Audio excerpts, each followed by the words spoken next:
So what we wanted to do is we want to make sure pedestrian safety is a huge part of this project, and we've been reaching out to Washington Middle School, also to Senior High School, and as well as to Lincoln Elementary.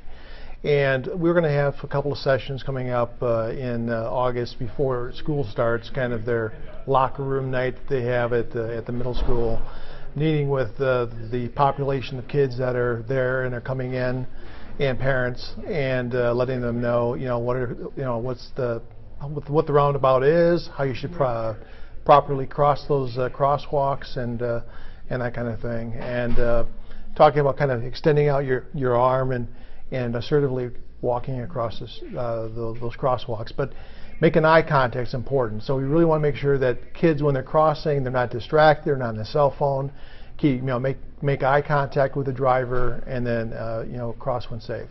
For the first few days, we are going to have engineering staff up there, kind of monitoring, especially when school starts, at the start of the day, and at the end of the day for a while, to help educate the kids. Hey, this is where you're supposed to cross, and just to kind of make, also maybe with our presence, that'll help drivers as well, and help them be compliant with the pedestrian requirements, which is, if a pedestrian steps out into the crosswalk, they have the right of way to cross. You're going to always make that, you're going to yield, look to your left, and pull into a gap, and when you go into the roundabout. Once you're in the roundabout, you have the right of way, okay? So you go around where your exit is and go ahead and exit out.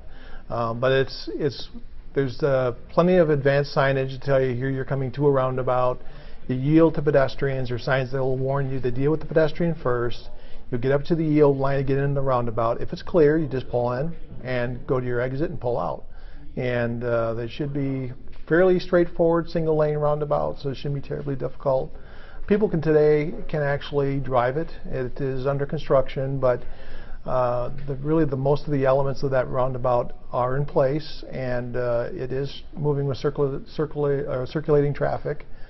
We do have traffic cameras up kind of watching it to monitor the situation too, but it'll be a little uncomfortable at first once you get into it, and it's expected, but after a while people, I think, will get used to it.